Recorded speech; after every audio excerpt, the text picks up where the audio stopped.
Bon dia, Vacordia. Hello, good evening, good morning, good afternoon, wherever you are in the world, or if you're watching a recording of this chat. So welcome to another Fireside Chat. Eimear Burke here, where I'm in conversation with a member of the Order of Bards, Ovates and Druids. So now, as become customary, I would like to start with a prayer for peace. Gomara Siacon ar fud na crinne. Gomara Siacon in our Jaili agus in our Jirha. Gunairi Linda in our Garmacha. Gaumij buichas jiv, je chivdaka is spirit chivdaka. May peace prevail on earth. May peace prevail in our homes and in our countries. May our missions be accomplished. We thank you, guardian spirits and guardian deities. As the fever of day calms towards twilight, may all that is strained in us come to ease. We pray for all who suffered violence today. May an unexpected serenity surprise them. For those who risk their lives each day for peace, may their hearts glimpse providence at the heart of history. That those who make riches from war and violence might hear in their dreams the cry of the lost. That we might see through our fear of each other a new vision to heal our fatal attraction to aggression. That those who enjoy the privilege of peace might not forget their tormented brothers and sisters. That the wolf might lie down with the lamb, that our swords be beaten into plowshares, and no harm or hurt be done anywhere along the Holy Mountain, with thanks to John O'Donoghue, Irish poet and philosopher. So you're all very, very welcome. And let me see where you're all from. We've got Ulster, South London, Liverpool, Texas, Crouch End, I think that's London, Aberdeenshire, Poland, lovely to see you. Longford, great. Listening with joy after a day of bringing in the hay. That's great. We've had lovely weather here. Much cooler London, Julie. That's lovely to hear things have gotten cooler. Finland, Edinburgh, cooler again. Belgium, New Forest, South Australia. I don't know what time it is in South Australia, but you're up early. Athens, that's Athens, Georgia. Okay. Grenada in the Caribbean. Wow. Okay. Manitoba, Canada, Lincolnshire, and California North Coast. Lovely to see you all. And Ontario, Canada. So here it's dull. We had our heat wave last weekend where we reached the highest temperature since the late 1800s, which was, I think, 33.2 degrees centigrade here in Kilkenny. So we didn't quite reach that, but maybe 31 degrees, 32. So it's cooler now. It's dropped about 10 degrees and it actually feels cold. I'm wearing a cardigan where normally I wouldn't be at this temperature. Anyway, glad to hear that some other places too, it's cold or cooler, should we say. More Australians, Darwin, Northern Territory, Oregon, Winchester, New Forest, Durham, California. You're all very, very welcome. Well, let me take you to see my guest. We're going to Calgary in Canada, and I'd like to introduce OBOD member Shaun McCann. Shaun, you are so welcome to this Fireside Chat. Thank you. Pleasure to be here. I'm a little under the weather and the temperature is a little bit warm, so I hope folks will bear with me. And you've tested positive for COVID, so you're managing that right now. Yep. Well, much appreciated that you're willing to chat. And I tried not to come high as a kite, so I figured I'd try to have my best COVID brain about me. Okay, so tell us, you're in Calgary. So tell us what your landscape is like. Oh boy. If there's one thing we're known for in Alberta, other than our idiot politicians, is the landscape. In fact, a lot of people, when they come to Canada, from outside the country or even within Canada, they come to Alberta, and for good reasons. We have about 45 minutes to the west of me, we have the Rocky Mountains, and a lot of them. So Alberta has quite a foresty mountain landscape with lots of great rivers and lakes, and surprisingly great temperatures. I mean, we can go. I'm not going to turn this into a weather report, but I think one of the things that's fantastic about Calgary, because, you know, I like winter. The aesthetic is great. I love looking out at it from indoors where it's warm.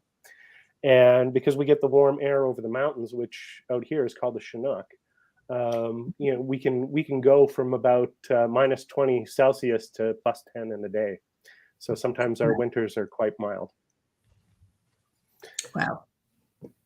And well, yeah, actually, to get a little bit more into the landscape, last fall, and this connected to something, I'd made some notes to kind of offset my COVID brain.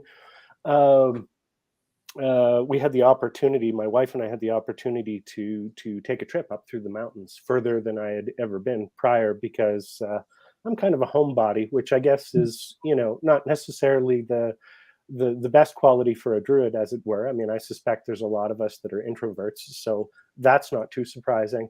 But in terms of getting outdoors in nature, I don't do it nearly enough. So I figured it was a good time, and I was in the middle of doing the ovate studies, particularly, to get up and go through the mountains, and we could use a break. So we ended up driving. It's about a 4-hour drive, and there's a road that goes right up in the middle of the Rocky Mountains all the way up to Jasper. Now, everybody, when they come out here, particularly tourists, they like to go to Banff. There's a rather famous lake which is plastered all over the internet by the name of Lake Moraine, because it's like glass, you know, sky blue glass. It's quite beautiful if you look it up, and of course all the locals and even other Canadians are probably really familiar with it. So Banff seems to be the kind of tourist spot. But I've found, at least when we took our trip in the fall, that if you really want to see the magic, keep going north. So that's what we did. And along the way, there's it's called the Icefield Parkway, if I remember right. I should be better at this. Along the way, you have the entrance to the Columbia ice fields, which I think is, you know, 100 to 200 million years old. It's enough digits where, you know, my bank account will never come close to that amount of zeros. But it's a glacier. Unfortunately, it is a decreasing glacier because of our current condition, but there's still plenty of it that remains, and I think it's about 300 or 400 feet thick. So it's quite the way down. So you can go up towards the Columbia ice field in the middle of summer, and all of a sudden it's winter, right? Wow. Even in our present condition, you know, it is it's still quite the contrast when the when the mercury, as it were, you know, drops about 10 degrees, and it's quite lovely. And it's just stunning. You know, I think that I've been alive and seen enough things that there's not necessarily a lot of things that make me catch my breath. But you know, after 45 years of existence on Earth, this was one of them, particularly because it was so close to home, and I had been unaware of it.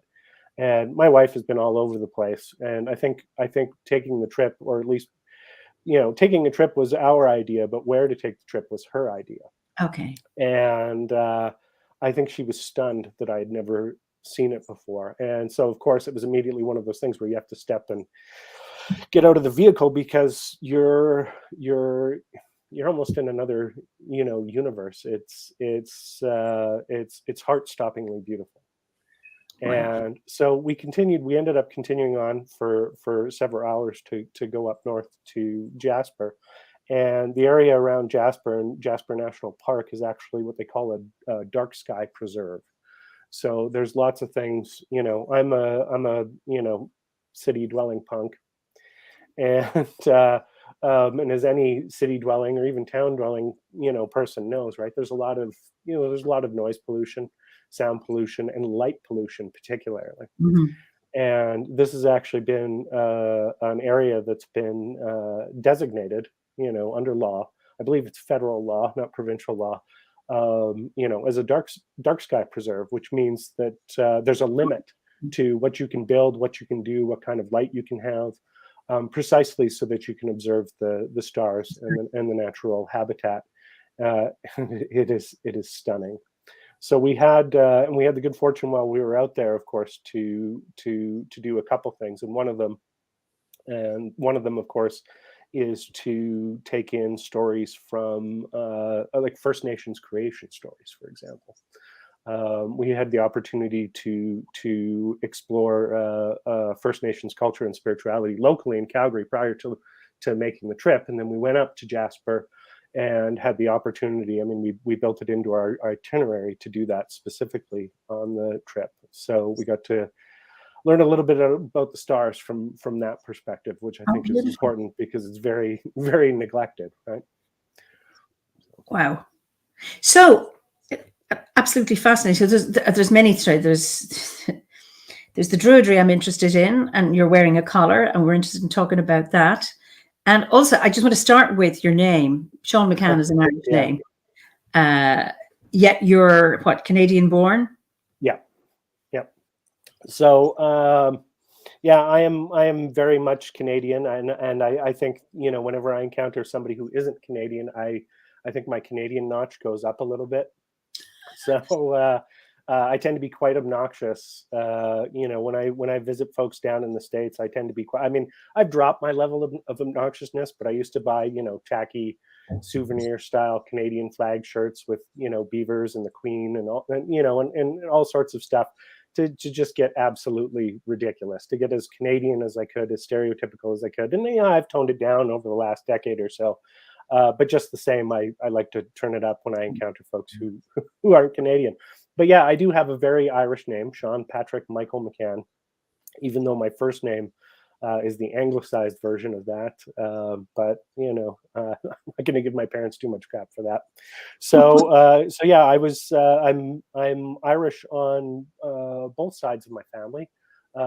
Straight Irish on my father's side of the family, and then my maternal grandmother was Irish. My maternal grandfather was Dutch.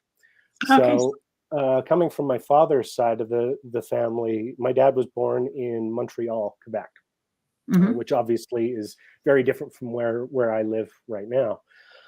And there's a little bit of history to it, and I always had it in my head that it was a little bit darker, but it's not as dark as I remember it, though it still is pretty depressing. But in the 19th century, there was a lot of immigration from over the water. You know, I believe you guys had a whole host of issues from famines and whatnot, and I don't know if this was the driving force for some of it. All I know is that Canada received a lot of Irish immigration about the mid 19th century. Unfortunately, travel at that point was not as, you know, luxurious as it is today, though I imagine it's still just as overpriced. And so there were a lot of people that didn't survive the crossing. And so Montreal and Quebec City, Montreal, Quebec in general, ended up with a lot of Irish orphans because parents didn't survive.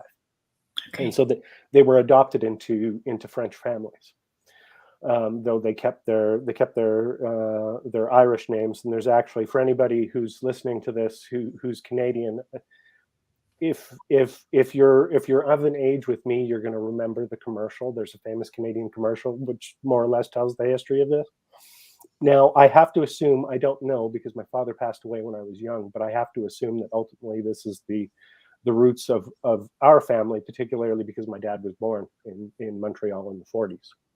So I have to assume that's the case, though later on in life, you know, he would end up moving west. For me, I was born in Ontario, Hamilton for some reason, and then I grew up in Winnipeg, Manitoba, in the East Kildonan and St. Boniface areas. And you mentioned somebody was here from Manitoba, so hello.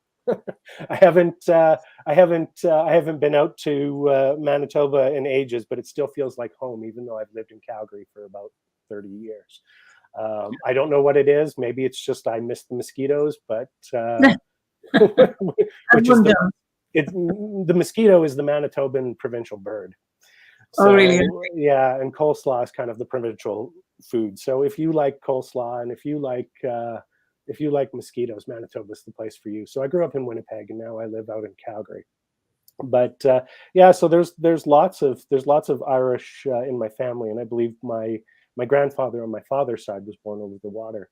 But that's kind of the limit of my knowledge in that regard, simply because my father passed away when when I was really young, and and therein arose a kind of dispute between the rest of the family as to what was going to happen with me, and my mom and her dad, my grandpa, they pretty much were determined to make sure I stayed put where I was.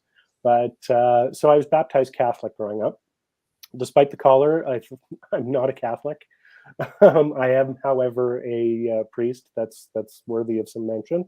But I was baptized Catholic, and I was raised in a Dutch Protestant church, because that's the church that my grandpa, who was Dutch, was familiar with. So the Christian Reformed denomination, which is Calvinist, and very, very strict and stodgy and kind of bleak, actually, to be honest. Not a very nice theology, though I'll tell you the community was always nice. I did end up leaving it firmly in my teens, simply because, as you grow older and you begin to understand the stuff that you hear on Sunday or in catechism class, and you begin to kind of grok or take in some of the issues that you're discussing, then it becomes apparent, okay, once you get past the Sunday school stories and you get to the actual boots on the ground, how are you translating this into action?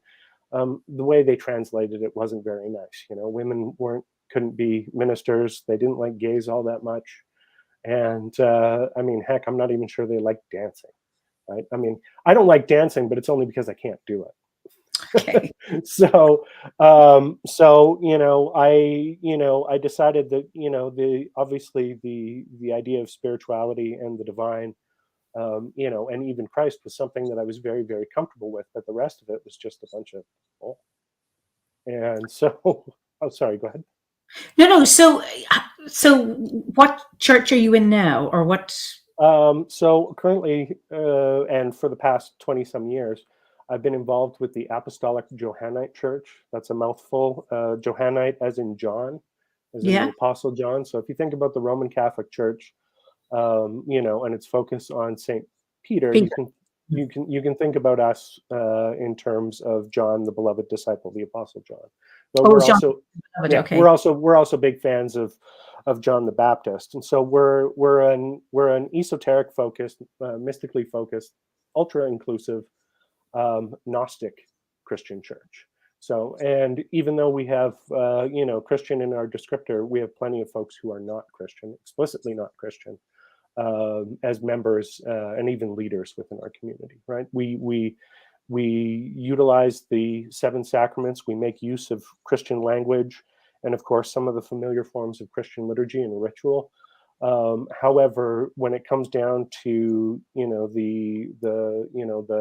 the personages of the Trinity as such, or the nature of Jesus versus, say, Christ, that's a matter of individual conscience. We don't tell people what to decide. The fact of the matter is in order to gather people, much in the same way that OBOD has frameworks for its ritual to kind of enable people to speak and hear in the same language, to frame their experience, we do likewise with our rituals. So we maintain the 7 sacraments: baptism, confirmation, reconciliation, the Eucharist, but the ultimate decision on how to interpret those, on how to make use of them, how to carry them out in the world, we leave up to the individual, right? And transubstantiation, you talk about celebrating the Eucharist. Yeah, we don't we don't tell people what to believe when it comes to the Eucharist. Is it our view that something happens, right, when that ritual is undertaken, when something goes from being one thing to the other? Absolutely. But I'd have to say, if we were to adopt anybody's language formally, and we don't have formal language about it, we'd probably be a lot closer to the Anglican real presence, right? Okay, I think the Anglicans and the Eastern Orthodox have it right when they don't attempt to legalize or fine grain the mystery, right? You create a space where the mystery can occur. You invite people to participate in it, and you invite them to digest that experience on their own terms, right? And there's no such thing as a heretic in a heretic church. I mean, we're a fringe of a fringe, right? So, we recognize that certain experiences reliably create a space where spiritual experience can happen, and we invite people into it. But how they reconcile that, is on their own terms. Now, I mentioned we're Gnostic. That has a historical. So, can you just for our viewers to explain what a Gnostic Church is? Absolutely. So, Gnostic comes from the Greek word gnosis, meaning knowledge, but it's not knowledge like book knowledge. It's kind of experiential or relational knowledge. So there's a difference between me saying, for example, I know mathematics versus I know Kim, my wife. One is relational, experiential. The other is information, right? Okay. And so gnosis essentially refers to the experiential reality of the divine, the direct experience of the divine. I would frame it as a kind of subjective experience of objective spiritual truth, right? I mean, we're participating in the same reality, but it's always mediated through subjective experience. It's always understood within the context of your own head, with the context of your own life and where you live. So it's very, very relational. I mean, I think early proponents of it might describe it as a kind of acquaintanceship, as it were, right? So Gnosticism as an actual religion was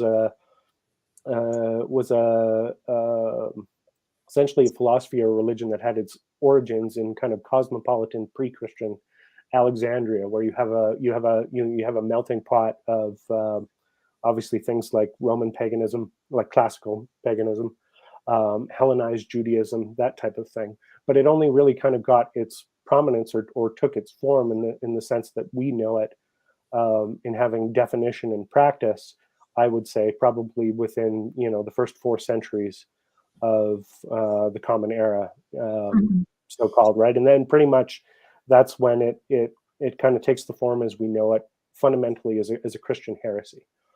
And the thing that separates out a Gnostic church from another church is, of course, is that we view gnosis, that experiential knowledge of the divine, as being necessary for salvation. It isn't, oh, I've accepted Jesus into my heart, or oh, I've paid my tithe, or oh, I've magically transformed myself into a nice person 5 minutes before I walk into this church, but I'm a jerk every other day of the week, right? It's an actual, it's an experiential thing, and that thing lies between you and the divine alone. There isn't a right. The rights we have are designed to facilitate that experience. They don't give it to you, right? There's nothing that says you need to come to this church, you need to do this right, you need to be initiated in this fashion, or else you'll be damned. There's nothing there that requires it. And as for damnation, I can, while we don't have a doctrinal position on it, I would wager that most folks in the AJC don't believe in hell either. So of certain heretics. Philippa has a question. Is it like the Knights Templar? Well, certainly Gnosticism has been linked to things like the Templars, right? And I mean, some of that kind of enters the mythology of our own church, because every esoteric group, esoteric order, modern mystical anything usually has a type of what they call a traditional history, or an esoteric history, from the dawn of time or the mists of time, that kind of thing, a narrative, right? And certainly in terms of the Johannite Church, there is a linked narrative to Gnostics and Johannites. And one of the predecessor organizations that we're lineally descended from comes from a Johannite church located in Napoleonic France around the time of about 1804, 1805. A French doctor by the name of Bernard Raymond Fabre-Pellaprat, who refounded a Knights Templar order and a Johannite church, the idea of an esoteric Church of John. And the mythology there is that essentially the Gnostic Church, or the early Johannite Church, and they see them as more or less the same, I wouldn't, but that essentially it survived persecution by going underground, traveling through the Middle Ages into the hands of the Knights Templar, who protected it, ended up sheltering it during their own persecution and eradication, only to pop up mystically and magically in 19th century France, to come back to the present day. So in terms of having that connection, there is that there, but it's a myth, right? I mean, there's a different story. Yeah, it's a story, and I mean stories. I mean, we're all here because we're members of, or we're interested in OBOD. So anybody who has spent time with the Bardic material, or even just listening to any of these chats or the teas, I mean, story is a pretty big deal, right? It helps you organize and sort and express your principles. Myth can tell you something that is true without having to be factual, right? The sun is 93 million miles away is a fact. That it'll rise tomorrow is true. Those two things are aligned but different, right? So myth gives you ideas about who you are or who you can be, but it's not necessarily fact. So we try to we put it in perspective, and we acknowledge, we say, this is a myth. The story is designed to enable you to be better people in the world. It's not designed to replace who you are. It's not designed to be taken as fact. I mean, to ramble a little bit about myth, I mean, you look, for example, one of the things that's covered by OBOD so well, is the story of Taliesin, for example, right? I don't think anybody's suggesting there was a literal foot race at some point in some time between a terrifying goddess and a very scared kid, transforming and going through lakes and rivers and into different animals and plants. However, at the same time, there's something there that tells us something true about ourselves. I mean, to use a secular example, in therapy, right? I mean, they have you externalize your problems so that I'm not the problem. To use an example, use the example of alcohol. I'm not the problem. The booze is not the problem. It's my relationship with the problem that is the problem. So when you take something, you put it outside of yourself as an objective object, you can learn you can learn about it a little bit more. You can learn about its relationship a little bit more with kind of objective or thinking mind eyes, and then you can reintegrate it in a way that can either heal you or make you a better person. Storytelling as initiation does this. Yeah, and I mean, someone says, "Is it? Are they true?" And it's like, yes, there are truths in stories. It's almost like, well, whether it happened or not isn't the issue. It's the truth of the story, or the truth that can be found in the narrative is what's important. Absolutely. There's a great quote, and it comes from some of the letters. I'm a great lover of historical stuff, and particularly esoteric stuff. And there was there were letters that were exchanged by early members of the Hermetic Order of the Golden Dawn, and somebody was writing a letter to somebody else about the so-called secret chiefs, the hidden masters, that type of crap, right? Not necessarily ascended masters, but pretty bloody close. And something to the effect about whether or not these beings, whether or not these inner beings, or higher level beings were real or not. And there was a quote in reply that struck me that said, whether or not they exist is secondary to the fact that the universe behaves as if they do. And so, and I think we can, and there are lots of people, particularly when dealing with magic or mysticism of the occult, that come down to different ideas. Are spirits real? Are they in your head?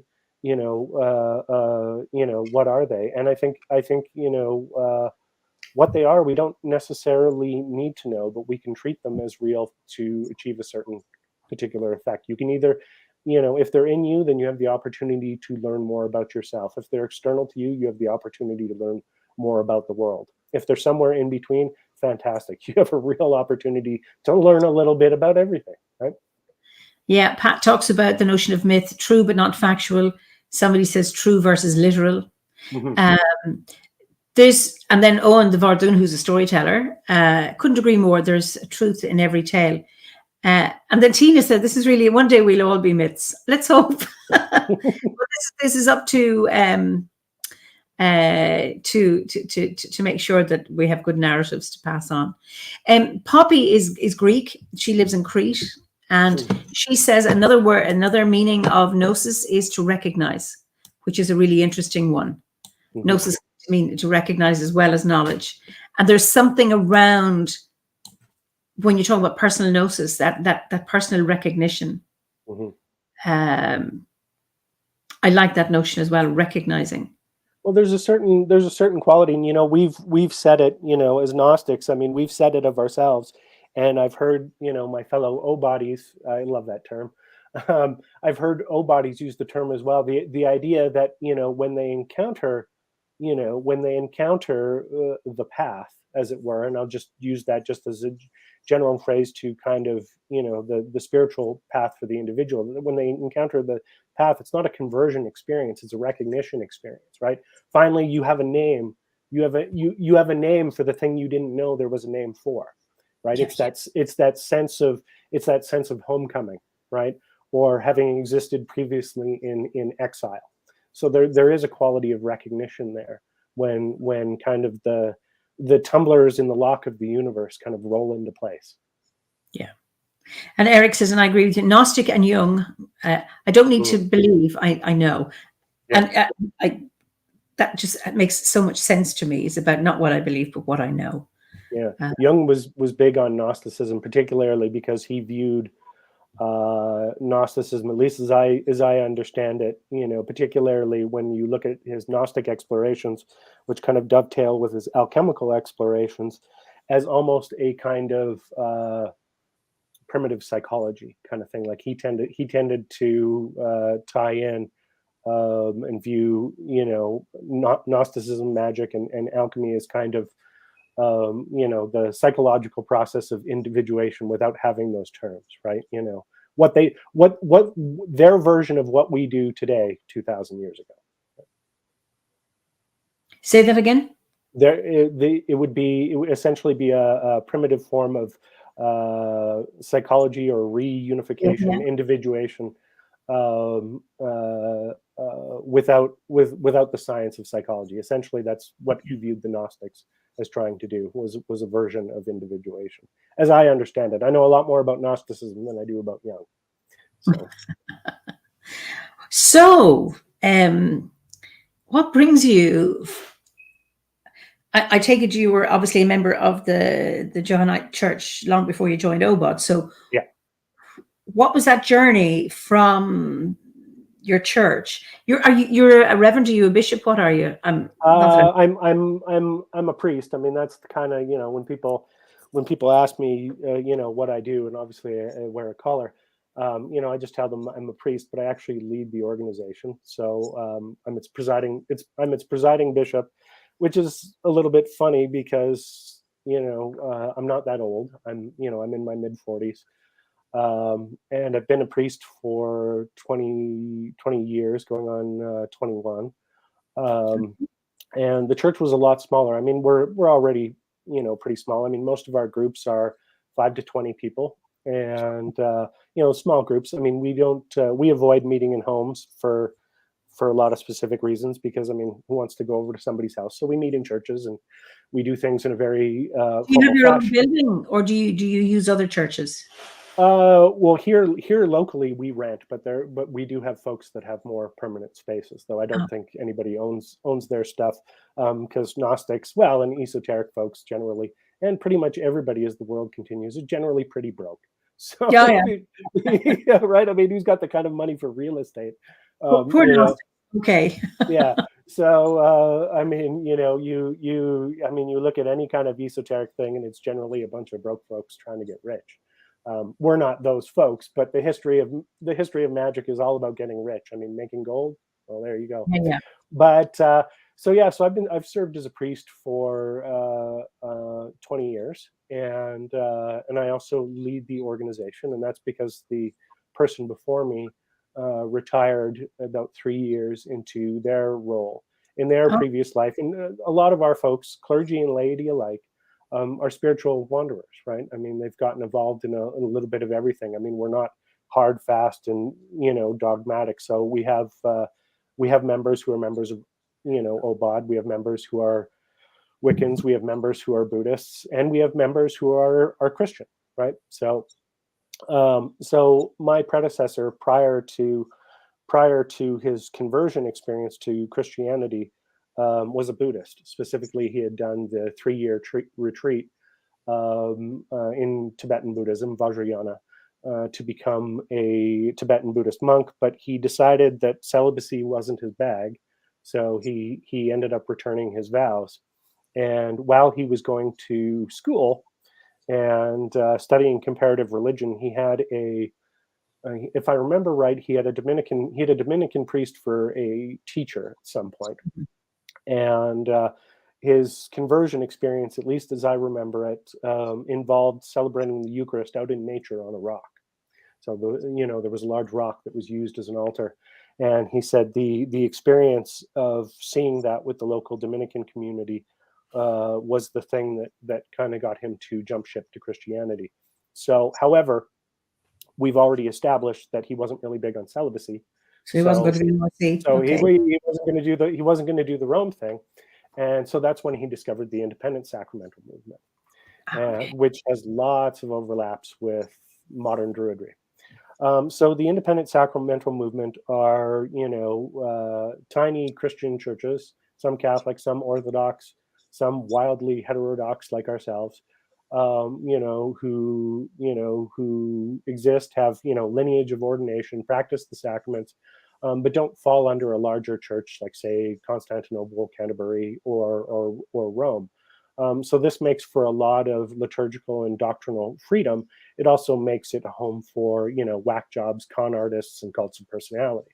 So it's a little bit of a mixed bag. You can get a lot of good stuff, and you can get a lot of stuff that you wouldn't take home to mom. So he discovered that, and so he ended up going the route to be ordained in that, and so he started the AJC on that basis as a bishop. Now there's a story that says we're connected to this, and the secret heirs of that or whatever, but I've never seen any evidence of that. I don't believe it. I know that lineally, in terms of ordination, so and so laid hands on so and so to so and so, blah blah blah blah. We connect all of that. That's easily historically verifiable. Whether or not Faber Palaprat's church continued in secret operation for 200 years to the present day, that can't be verified. I mean, I'm considered one of the folks who know about that particular organization, and it doesn't go past 1870, right? So it's likely that just individual bishops were ordaining or consecrating individual bishops, and then at some point somebody said, well, I'm going to make use of this because this has been essentially sitting dormant on a shelf. So somebody decided to make specific use, I guess, of that genre or that type or focus for a church, and that's how we were born. So fast forward to about 2003. I'd already been a priest for a couple of years, and there was a local Buddhist group setting up in the neighborhood of where my predecessor lived, and it generated some feelings of homesickness. He decided to go pop his head in and say, hey, would you like some help setting up? I used to do this. And that type of thing, I don't know. I mean, this is what happens when people get older. They have the fondness for the thing of yesteryear, usually with rosy glasses. And I love Buddhists. This has nothing to do with Buddhists. I'm just making a crack at my predecessor's expense because I get to do that. So so he felt the call to return to connecting with them. He felt the call to return to Buddhism. So at that point in time, I think we had three groups. We had 2 groups in the United States, and we had 1 group here, which was the one that I had started. And he said, I am going to retire. I'm going to get out of it. I'm interested in returning to Buddhism. And so at that point, I had a choice. Do I let this? This wasn't what I signed up for. Or it's certainly not the route I expected to go. I understand that one. Yeah, I imagine but what do I do? But the path is the path. The scaling it is an entirely different story. But the path is the path, and vows are vows. And so I had the opportunity to walk away from it and just, be an individual priest, or I had the opportunity to continue the community and try and do something with it. And I think, partly spurred on by the fact that, I was surprised that he would take the step of leaving, but also with the sense that, it took me so long to find a particular spiritual home and a practice that I was comfortable with, that, if I close that door because it might be too hard, or it might be unknown or uncomfortable, or any number of things, how many other people out there are in a similar boat where they're looking for a place to feel welcome, or to be accepted, or to fit in? And if I walk away from it, who do I close that door on? And if it's 100 people, am I going to feel good about that? If it's only one person, am I going to feel good about it? Well, if I was that one person, I'd feel pretty crappy. So I decided, let's do it. So yeah, at 26 years old, I grabbed the wheel, and we went from there. And we now have 24 groups in 3 or 4 countries. I mean, like I said, all of our groups are small. We've been subjected to a few academic studies and media interviews and all sorts of other things over the years, because we are, in our own category, a little bit of an anomaly, because most indie churches don't last that long. They usually schism, or somebody goes to jail, or any number of things. And so that's where I got here. Now, how did I get to druidry? Well, I had always, I'm esoterically inclined. That's something that obviously I wouldn't have gotten involved in a heretic church, if I was on the Christian straight and narrow, as they might say. So I wanted an esoteric church, particularly because I was esoterically inclined. And in my teens, I looked at a lot of things. I looked at Wicca and witchcraft, and runes and the Kabbalah and all that kind of stuff, and dip my toes into each one of them. But my identity was still fundamentally Christian. But one thing I did come across in the early days of the internet, of course, was OBOD, because OBOD's been around forever, twice as long as we have. And I thought, and I was really interested to do it, because to take that exploration, particularly because I was interested, in the mythology, in that kind of twilight universe, that kind of liminal, where there's this very embrace of the twilight and the liminal within OBOD, that kind of thing that, it's hard to put human words on the not human. And I expect all the listeners will know exactly what I mean. And so I was very interested in, a community that had that sense of things, as kind of one of its core explorations. But I never took the plunge.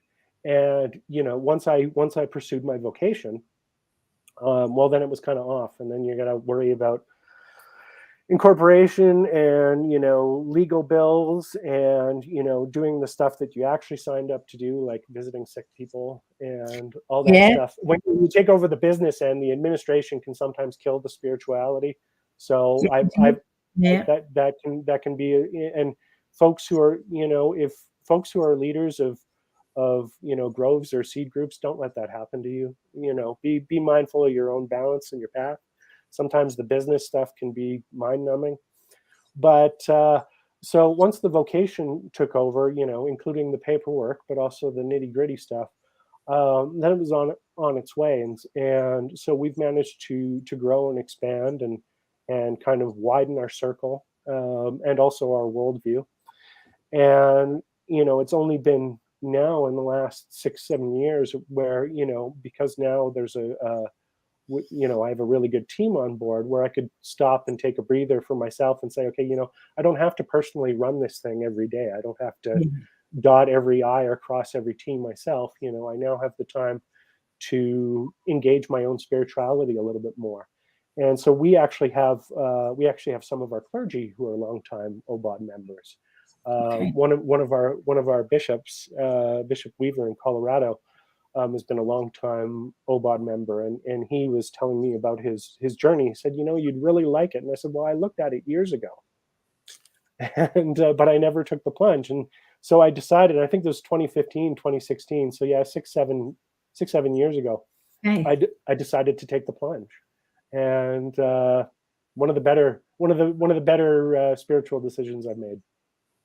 Oh, wonderful. That's So, just to get back to, do you have women bishops and women priests in your church? we have women in the clergy. We don't have we have women in the diaconate. We currently do not have a woman as priest yet, but that's coming right around the corner. Okay, that's not policy. It's just. Oh no. It's just a matter of. I mean, overwhelmingly, the idea of being a priest, due to the nature of society and history, and some people just being dicks, pardon my language, is that priest is still largely seen, as a male vocation, and getting that out of the language, getting that out of the mindset, is a little bit of a fight. I mean, we've been inclusive and open for both clergy and laity right since the start, right? But getting people to take the plunge is an entirely different matter, and we've overwhelmingly had a lot more applicants to our seminary who are male than otherwise. Okay. Right. So, however, that said, we do have several women who are in the clergy, deacons, subdeacons, and I'm confident that folks are going to make priest before too long. Specifically, I have a local assistant, Deacon Angie, who is fantastic, and I'm looking forward to. She's not too far away from priesthood, and because I'm the boss and I get to pick and choose things, I'm fully planning on doing that myself when the time comes, because she's going to do a lot better job than I ever did. She's fantastic. Okay. So anyway, you came to. So how do you combine your druidry with your ministry? Good question. Well, it's more with my spiritual worldview than my ministry, because even though we're non-dogmatic, we are fairly orthopraxic. So we do have set rituals and things that are done with particular times. That said, we do have a lot of overlap in Celtic. There's some Celtic saints among our heretic saints on our calendar. So a lot of the druidry comes in terms of my personal worldview, and this is where, and I'm speaking personally, I'm not speaking from my community, because some people hear the boss say something, and then all of a sudden they think it's the law, and Yes. I imagine you get that. But for me, and I know there are Christians out there, for example, who are more animist in worldview. The idea that everything possesses its own spirit or divine connection. For me, I'm what theology would term a pan-entheist.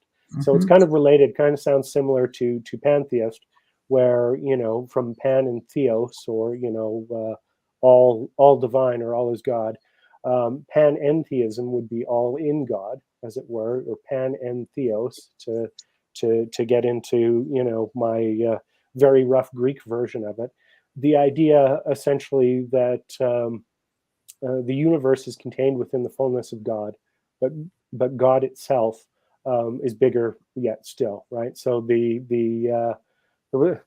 better language for it. I wish I had written it down, but essentially that the universe as we know it exists within God. God still transcends that. There's still something that is transcendent, but God being in the universe, there's also an immanent quality. And so for me, when I encounter the world, particularly when I encounter nature, there's something of the divine there to be seen. And I know there's going to be folks who are saying, well, aren't Gnostics a bunch of world-hating dualists who don't like nature or material existence? That's not accurate. One of the things that Gnosticism in the modern day has suffered from is ancient critique that doesn't go away. And druidry has a little bit of the same thing, right? Because ancient druids, were an oral tradition, right? And so a lot of the documentation we have about them are written by the people who killed them off. That's right. Yeah. Or their critics, and you don't necessarily want to reconstruct a thing from people who have a particular agenda. And at the time, Christianity framed Gnosticism as being dualist and being world hating and all sorts of stuff. And to that, I can only say, have you looked at Christianity lately?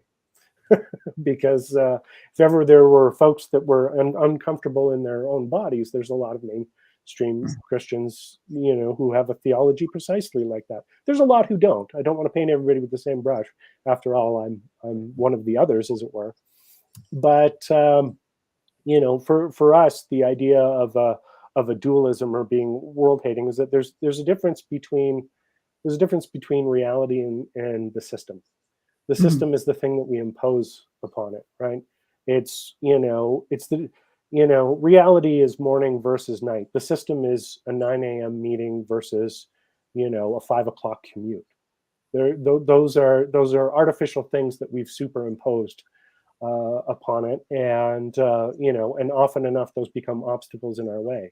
I mean, when you look at the state of the environment and industrialization, technology, and all that other kind of stuff, I think there's a thing there that I think Druids can empathize with readily in terms of the system imposing on reality, right? And so that's where I see that thing now. Theologically, panentheism, I've always thought, actually was best explained not by a heretic, but actually by an Orthodox writer. There was a Greek Greek Orthodox, or at least under the ecumenical patriarch at the time, and this is going back, and not all of these terms necessarily apply. This is going back 700-800 years. There was this Orthodox saint by the name of Gregory Palamas, who essentially believed that humanity was capable of achieving something called theosis, becoming divine. And however, this clashed with orthodoxy of the day, because there's a belief that there's an absolute separation between God and humanity. No one can know God directly and survive. God cannot be known in God's essence, was the problem. And he said, well, there's actually a difference, right? We cannot know God in God's essence, but we can know God by God's energies. Now, when I say energies, it sounds like I'm about to, start throwing around quartz crystals and whatnot, somewhere in Arizona, but that's not what I'm talking about. The energies comes from the Greek energeia, which means activity or work. So in other words, what Palamas was saying is we know God by what God does, through God's interaction in the world. For example, if I were to know the sun directly, I would be vaporized instantly. There's no way I can know the sun experientially, firsthand, face to face, and live. However, I can stand outside, I can feel the warmth of the sun on my neck, on my arms, on my shiny bald head, and I can have an idea, I can have an experiential knowledge of the sun by the same thing. So I can know the sun, by what it does. And so therefore, even though we cannot know God in God's essence, we can know God in God's energies or God's activity.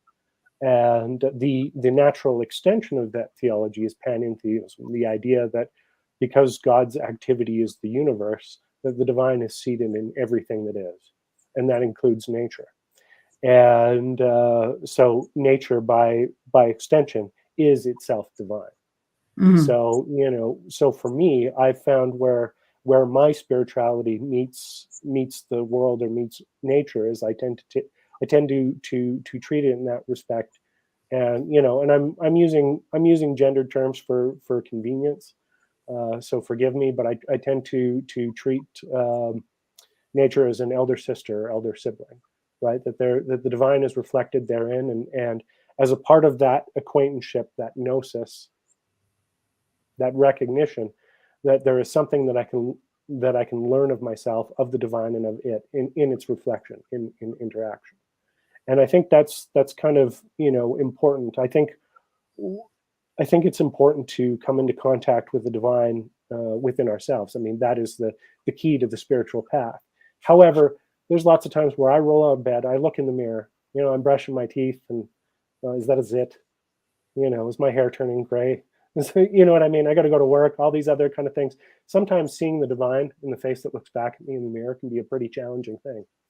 And for any of our fellows who have read the news lately, or interacted with anybody in the public square or politics or any of those kind of things, sometimes seeing the divine in our fellow human beings can be a challenge.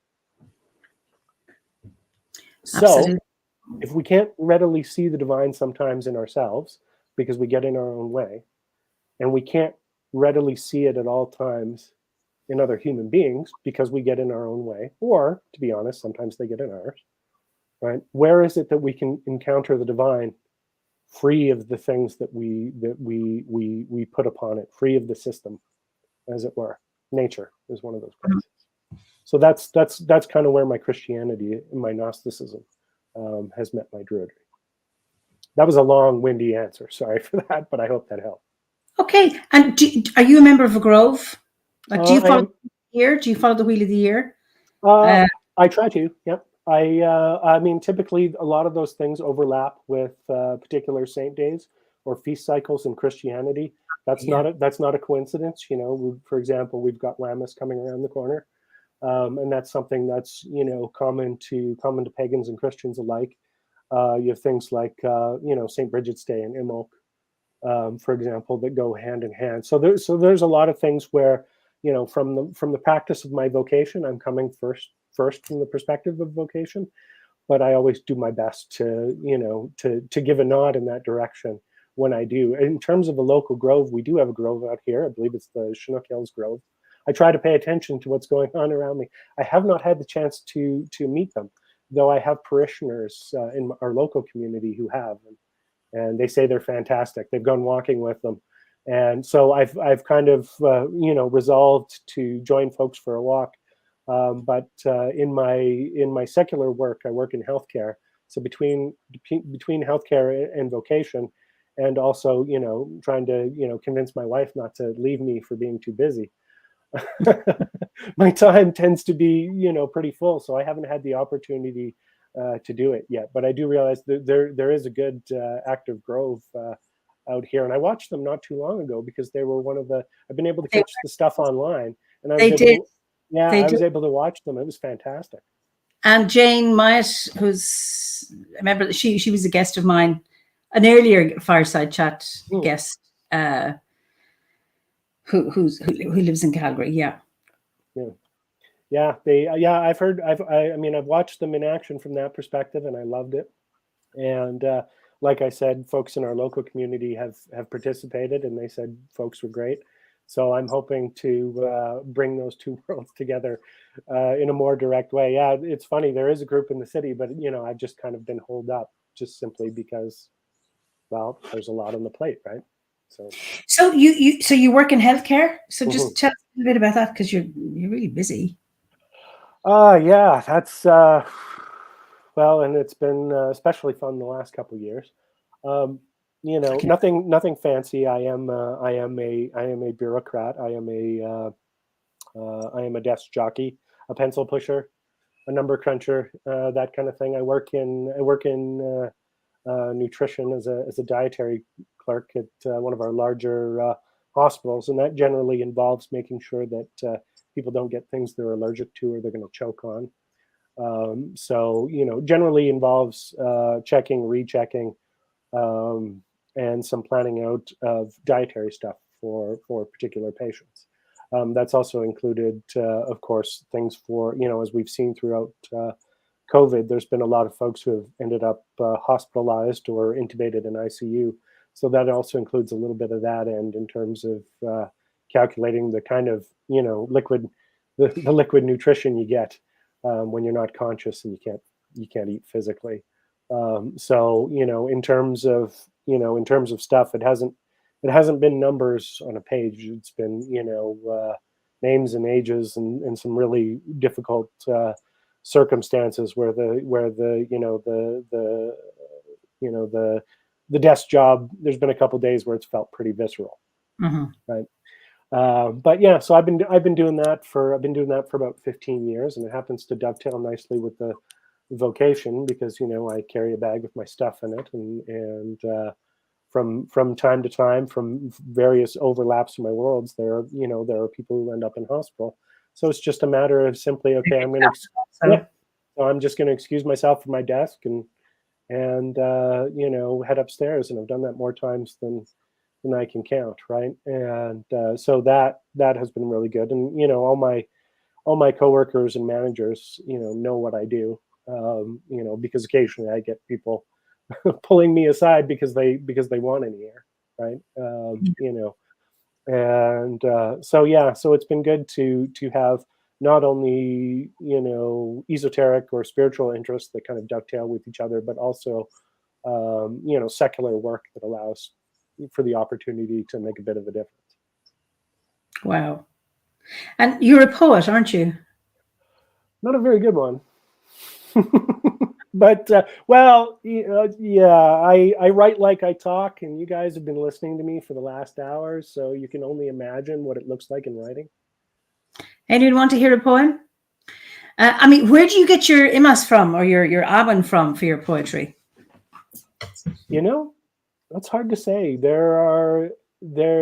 I'm a great fan of music. I've been playing guitar for a couple decades, though I'm not as good as I should be for the amount of time I've had involved. It's simply because of time and the world. But I found that writing, particularly poetry, or any type of spiritual writing, is a lot like music. And there was a great quote from Robert Smith of The Cure. You can tell definitely when I when I grew up. I mean, I played in a punk band in my teens, and punk and metal and all that stuff. And if you like The Cure, you've got good taste.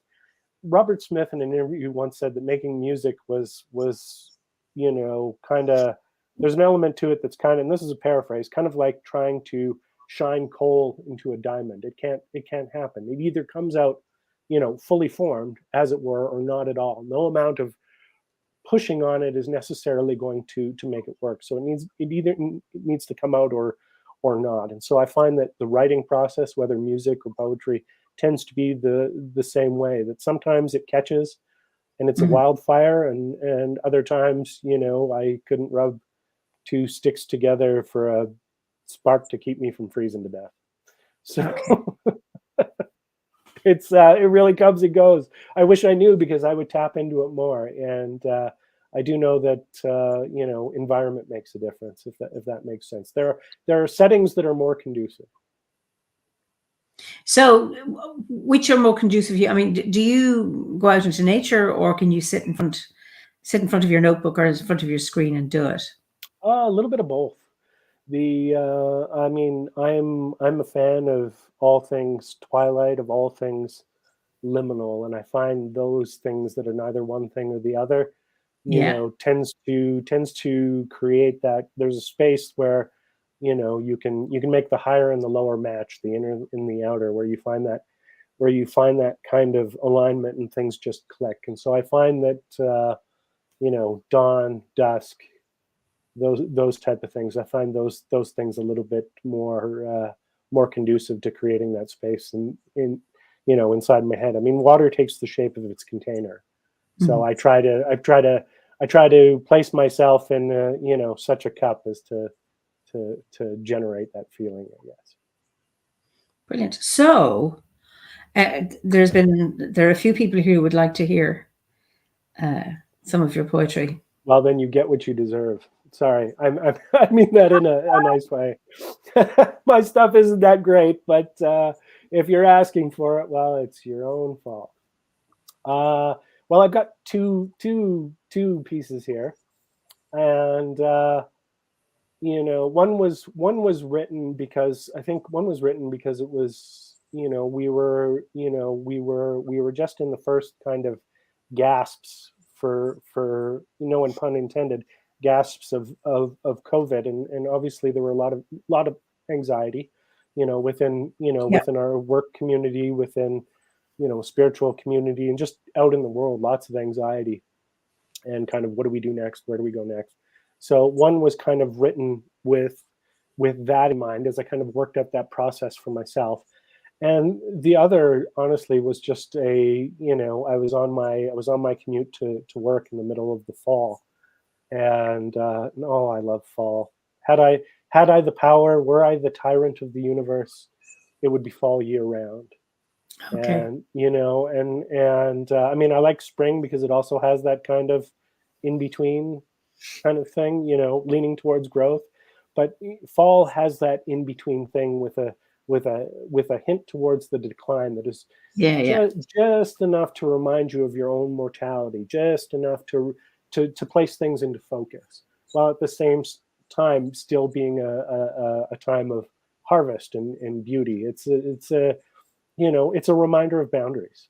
Mm-hmm. And so I was actually on my commute when I wrote it, and I couldn't tell you about my mindset, but it was definitely within the fall. So I think I'll start with that one. Yeah, these tend to be more rambles than poetry. And I'm really bad at naming things. So this one I just called October because it was October. Funny that. Okay. The cold wind blows steadily upon the embers of a timeless sense of time. The tint and the hues of the leaves in a whirling repose, seeds nestled in a now chilling earth, like Bran facing the darkness of an unknown future, or a King Arthur slumbering against some future day. St. John sleeps in his tomb, breath dust of suspended animation moving up and down with each passing moment. Gray clouds are pierced only by the rays of an increasingly unreturning sun. Its stay shortened from day to day. In between the rows of trees and stones, the shuffle of feet from 1,000 moving people, held hypnotized in the distracting rapture of immediate concern, is the superimposition of the ghosts, a silent cacophony of hopes and regrets from generations departed, weaving their way in and out of the glancing periphery of the longing of the living. Quietly and just beyond the sight of the horizon lies the shades of our future, the ghosts yet to be, looking back on a not yet to be mourned time which has not come to pass. A waltz of memory, moment, and ultimacy, timed out to a rhythm played by none, but experienced by all. The candles come to light and the fog of darkness rolls away in the presence of the bright blade of flame, whose name is eternity, each one its own effigy of those whose names are known to us alone.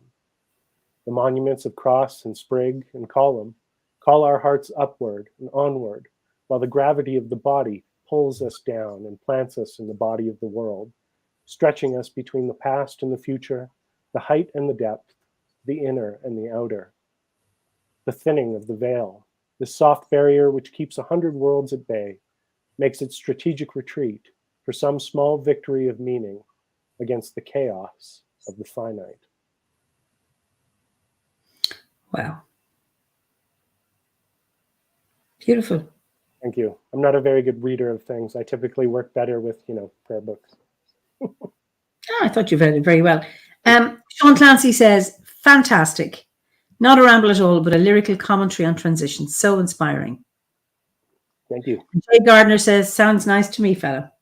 So, very nice. Wonderful. Okay, how about your second one? Or will we leave it? Will we go on a little bit talking and then have another one? Have another one after? Entirely up to you. Okay. Now, you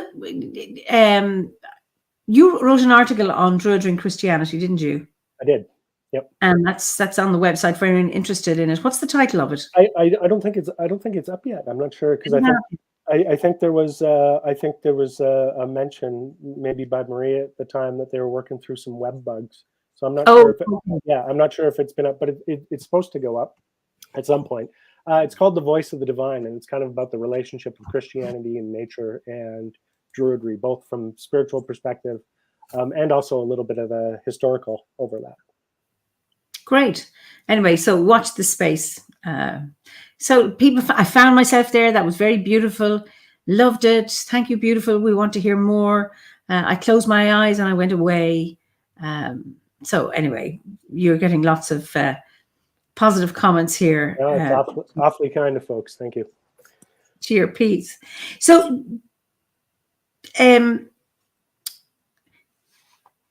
would you say there's been a time in your life that druidry has supported you specifically? I mean, I know obviously your own Christian spiritual, your Gnostic spiritual beliefs have. Has there been anything that's been particularly druidic that has supported you? Oh, absolutely. So this this is, and this was, I think this was a surprise to me.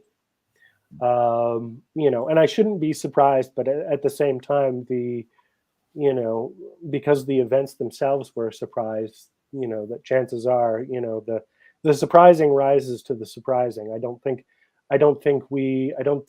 you know, I mean, we're ordinary people trying to do and encounter the extraordinary, but sometimes the extraordinary meets the extraordinary, and usually comes from extraordinary places. And there was a point, particularly in the last year or two, particularly during the pandemic, where I think not just druidry, but specifically OBOD was of inestimable value, because you know, in addition to the you know, the stress of healthcare stuff, and of course, you know, trying to manage a denomination and whatnot, and you know, funny, none of this was because of COVID, but that it came during COVID made it a lot more difficult. Last couple of years, I've lost a handful of family members. Oh, okay. You know, my dad, my stepdad. I mentioned my father died when I was very young, but I grew up. I grew up with a stepdad named Andy, and you know, and I mean, as you know, dads and kids are, and you know, there's a certain kind of male whatever at times that I think guys need to get over when it comes to working with emotion, particularly with, you know, father figures. I mean, we didn't necessarily talk long and deep, but there was always a thing over the last 30 years where there was that, you know, understanding that gets conveyed without words, and Andy was, you know, there in my life through a lot of, you know, very significant moments, and he passed suddenly, you know, went from 100 to 0 very, very quick. And 2 weeks after that, my uncle. And prior to Andy, my wife lost her dad, and so, and also one of our clergy, one of our female clergy, passed away due to cancer.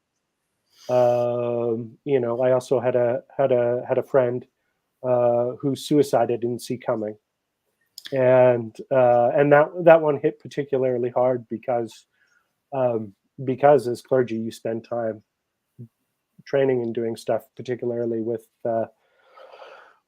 you know, with intervention, with pastoral care, with suicidality and depression, anxiety, and whatnot. And you know, and he and I were always you know, very close. Our schedules kept us apart, but you know, when we spent the time together, our conversations were always very, very, very, very deep and transformative. And he had been struggling, and I had no idea. And he had moved actually out to the east, out east, the year before. And I'm not sure if the distance contributed to my lack of awareness, but it was a blind side. So having all these things happen one after the other, you know, I'm not in danger of having my faith shaken. You know, it's just one of those things. It's there. It's a landmark. It's immovable. So it's never been a thing where, you know, I'm never going to look to the heavens and go, why God, why, or any of that other kind of stuff. It's the nature. It's what happens when you exist in a universe with physics, right? Yeah. You know, why does God do bad things to good people? It's what happens, right? It has very little to do with the divine. So that said, you know, my ability, you know, the divine doesn't change and the world doesn't change, but you get stretched out in between the two things, and you need to be able to reconcile them and connect them, digest them and transmute them, right? The world is always, from an alchemical standpoint, there is no shortage of lead. You know, there's no shortage. Life will give you lead. It will dump it on your front doorstep. You can either transmute it, or you can be poisoned by it. You can be buried by it, right? It'll seep into your groundwater. You will become bitter, and it will kill everything you touch. And so you can transmute it or die. That's literally that's the choice you have. And alchemically, gold is only ever made from lead. So you're not going to make gold from silver, right? So for me, these what felt like personal hits were coming one after the other, and that happened at the time specifically that I was working through the ovate material. Okay. And for folks who've spent some time with the ovate material, you'll see where they connect immediately. And for folks who aren't there yet, you got a great ride in front of you. I'm envious. and I do return to it. And so for me, encountering those things that specifically touch on ancestry, that specifically touch on, for example, not only the family of blood, but the family you choose, right? And I think in the Gwersi, if Philip was the author of these ones, I think he used the term, milk line in distinction to bloodline, though I'm sure it didn't originate there. So dealing with ancestry, dealing with connections of community, of person to person, person to nature, person to self. I mean, it's kind of like the old English thing that there are 3 types of stories: man versus man, man versus nature, man versus self. And in narrative things, that's generally what you encounter. And I was encountering a little bit of all of that, conveniently overlapping with my time in the ovate grade. So it seemed to, and I had put it down actually. I had been dragging butt on it for about a year, maybe a year and a half prior. And it's just, I'll return to it. I'll do these things, and all these things started happening. Mm-hmm. And so I renewed and I revisited, the material, and the world gave me lead, and the OBOD material gave me a laboratory. Wow, what a lovely way of putting that.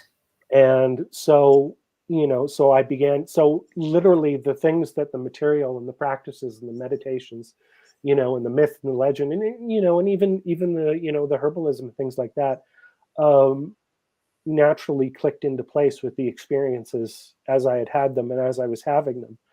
And, when the right tool comes along for the right job, I'm going to set to it. And, yeah. I'm a, where I come from, I'm a priest and a bishop. So there isn't a rite I can't do for myself. If I feel like a mass, okay, look over my shoulder, I can go do one, right? Whether here or at the church or wherever, if there's something I wanted to do, I can go do that. And I love those things. Those things are a part of my, vocation, but they're also very formal. They're also sometimes, hands off in a way. And this, felt personal in a way where, there was a time where I was going to approach it from the perspective of the stole, the collar, right? Yeah. The priestly stole. But there was a raw sense that before I could get to the point where, I could put the stole and approach the altar with the mindset that does dignity, not only to the things that I'm approaching, but the perspective by which I'm approaching it, that there was a sense that I needed to roll my sleeves up first and put my hands in the earth. Okay. Not only the physical earth, but the my own earth, my own kind of prima materia, raw material, the lead of my own physical, mental, and emotional and spiritual being. And the OBOD material was an outlet to do that, and that's what I used it for. And yeah, and I think that's one of the reasons why I'm not spending a bucket on therapy today. So therapists are great. I had one when I was younger. I had one when I was older. And it's one of those things, like, it's a good way to take a good look at yourself, and it's that transmutation process, from a secular perspective, though more and more they're embracing the spiritual perspective as well. But so I've never been shy on going for that when I need it, right? I mean, therapists have therapists, priests have priests, doctors have doctors, and teachers have mentors, right? and so there needs to be that recognition that, when you're at a certain point, that you need to reach outside of yourself. That's right. To be able to do this thing. I mean, this is why we have community, right? And OBOD fit in that space very, very well. Not to say that the time before it was more abstract or more just a hobby or a curiosity, but for me, that's when it became,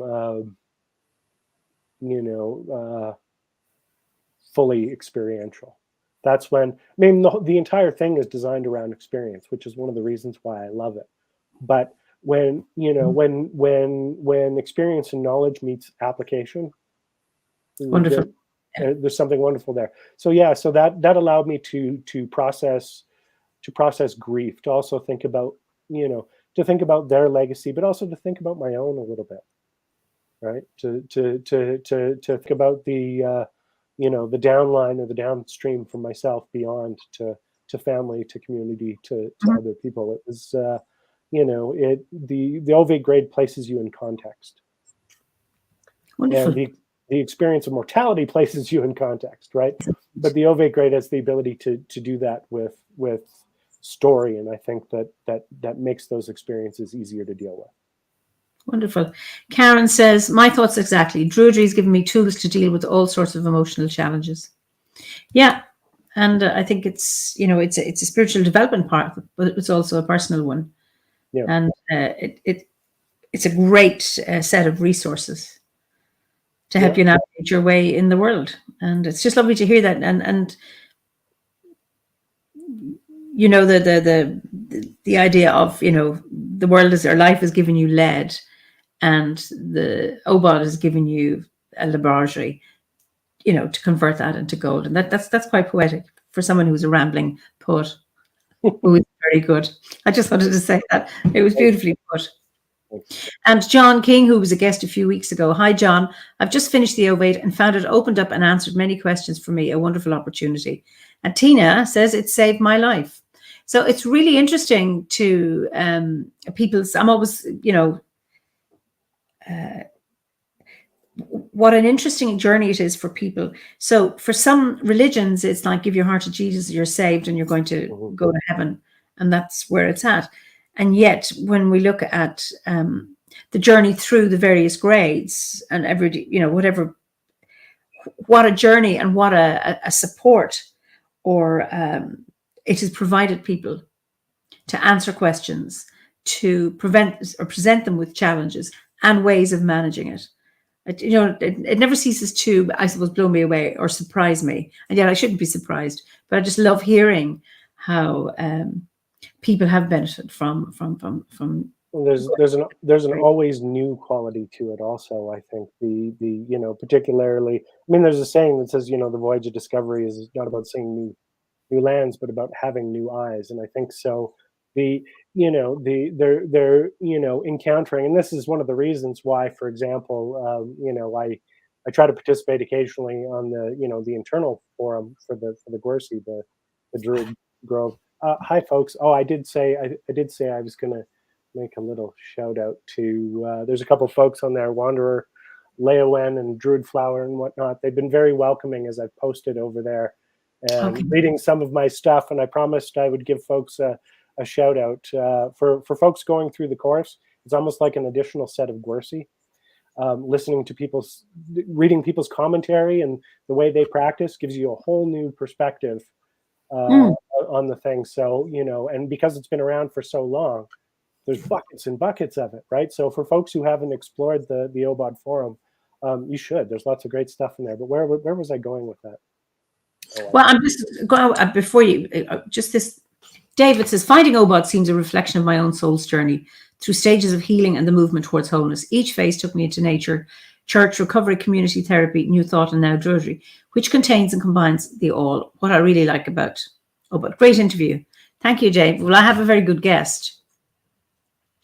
And Andrew says, just restarting the course after being distracted by life and now seeing my local seed group is restarting monthly meetings. Such a blessing to get closer to nature and to reality. And Ava says, greetings from Wanderer. You must know her, do you?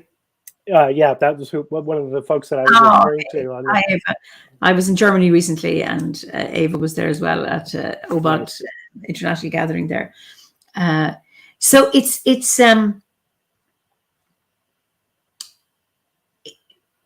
yeah. I suppose I'm always blown away by people's different experience, Yeah. and you can I mean, so many of my guests have said, you know, I did the Bardic grade 3 times, or I did OBOD, or went through all 3 grades, and I went back to the beginning again. And each time it was a different experience. So yes, it's different eyes, maybe the same journey, but it's never the same. And Yeah. I even know that with the Wheel of the Year, we do ceremonies. Yeah. You're given guidelines. You're given 8 rituals on the Bardic grade, and it doesn't. It could be exactly the same, but it's never the same because the people are different. The weather is different. Nature is different, and it's always a different experience. It's a bit like, you know, you have a cup of tea, or you have a tea every morning, or your coffee. Yeah. You never go and say, oh, God, I'm so bored. That tastes exactly like it did yesterday. It's because of whatever you're bringing to that cup of tea or cup of coffee, either the need for calming or being pepped up or comfort or a pause, whatever it is, that the experience of that cup is different each time you have it. Absolutely. Well, that's why I reread books. I mean, they don't change. I change. So when you have you know, spiritual landmarks or time landmarks, and the Wheel of the Year and the liturgical calendar and all that stuff falls into all of the above. They allow you to measure change, right? They allow you to measure change, particularly within yourself, not just out within the world, but simply, you know, time over time. I mean, it's you know, from one feast to the next. I mean, it's also like a musical scale, right? I mean, it begins again, but on a higher or lower level. That's right. Yes, that's right. And so yeah, it allows you to grow and develop and perceive change, particularly within yourself. And revisiting those things is necessary. I think one of the things that struck me, I was going to mention this earlier when talking about Gnosis, because I haven't mentioned Awen yet, and I see them as not quite the same, but pretty analogous. Yep. I think they play in, or they lead into each other. But I mean, you look at the myth and story of Taliesin, and everybody kind of, you know, remembers the end result, right? It's the radiant brow and the, you know, triumphant bard and all this stuff. But the fundamental experience and all the transformations and all those things that give the story its meat happened well before Taliesin was ever Taliesin. It wasn't Taliesin who drank from the cauldron. It was Gwion. Yeah. You know, the kid, the punk, the you know, the person who just happened to be there at the right time, you know, for the right thing, right? I mean, that happened. You know, it kind of strikes me as a, you know, before enlightenment, chop wood, carry water. After enlightenment, chop wood, carry water. I mean, you know, he experienced, you know, his moment. He didn't magically become Taliesin at that moment. He became Taliesin because he did something with what he experienced. Right. Yeah. And so all those things, the transformations, the evolution, the chase, all those things, you know, happen not to some evolved human being or spiritual being further down the line, but, you know, a regular, ordinary, ignorant, you know, all those things, a regular, ordinary person kind of reconciling and working and doing those things. And I imagine that, you know, when Gwion becomes Taliesin and looks back at the thing, that there's something that, you know, he can glean from his own story and those own stages, even though he was there, even though he went through it, right? So I think if you revisit it, much in the same way as the Wheel of the Year or the other myths, if you revisit the material, if you revisit the stories, if you revisit the work, you know, you're going to transmute a lot more into gold than by one pass alone, right? Because it might not change, but you change. So. Yes, beautiful. So, this is a question I ask people: what has been your greatest achievement, or what are you most proud of? Well, I mean, I'm I'm always the most proud of the people around me, the communities I participate in, and not simply by the virtue that I participate in them or lead them. That I've played a part, small or large. I mean, it depends, where I'm at and who I'm talking to. That I've played some part in making people welcome. I mean, one of the reasons why I became a priest is, I mentioned I've been playing guitar for a while. So when I was a teenager, I played in a band. Sex, drugs, and rock and roll. I kind of put the sex and the drugs ahead of the rock and roll, so I didn't get famous. And but what I did get was a mental health crisis or two. You know, Okay. and because of the drugs. And while I wasn't alone in that time, because I have great family and I have great friends. I mean, my mom is a superhero, Mhm. and and Andy was fantastic, and I've still got friends from all the way before the time where I was a priest, where they just knew me as a punk and a troublemaker or whatever. Okay. I still hang out with some of those folks, and so I was never alone. But when you deal with anxiety and depression, you're dealing with perception and reality not lining up. And when you're depressed, when you're depressed, when your mood is low, your memory tends to narrow, and you tend to lose sight. You tend to lose sight of the positives. Mhm. Have an awareness of your, you get tunnel vision about your mood and any number of things, right? Where you may not actually be alone, but that's not what it feels like. No. And functionally it becomes its own reality, and self-fulfilling at that, if not looked after. And so coming out of that experience, right, I said, well, how do I make it less likely that somebody else is going to encounter that kind of thing? Well, I have a tremor, so I'm not steady enough to, be a doctor. I'm going to, poke somebody's eye out or something by accident, or, chop off a finger or God knows what. I'm not patient enough to be a teacher, because after all, I was once a kid and went to school, and I know what I was like. There's no way I could do that. Um, but spirituality had been a constant companion. I can listen to people. I can accompany people. Okay. And so I resolved to create communities where people were welcome, regardless of where they were coming from or what they were feeling.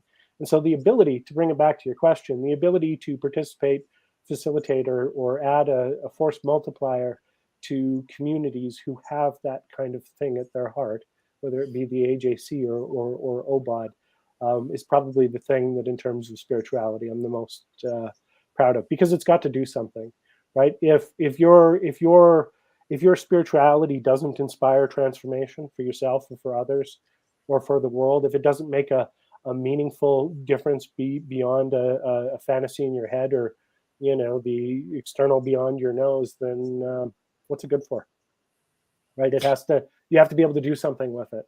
And Absolutely. yeah, so I've been very proud to participate in communities that have that very kind of grounded, down to earth, people centered approach. And Tina, the people are a hell of a blessing. They're oh, fantastic. wonderful. Tina says, I can't believe you were ever a troublemaker. So, There are pictures. um, so I suppose the biggest challenge you've overcome, has that been, the troublemaking, the drugs, and all of that in your early life, or have you had? And how did you overcome that? Well, the biggest challenge to overcome hasn't been overcome yet. Oh, The, okay. big, the, the biggest challenge to overcome is, of course, myself. And there's still plenty of time in my own life to get in my own way, right? I will know if I've won that battle by the time I reach the end of my days. So far I've got a series of small but significant victories. So the ultimate battle is staying out of my own way, is remembering to listen and to accompany, rather than advise or command. And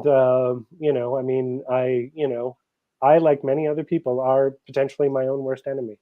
So I view that as a long-term thing.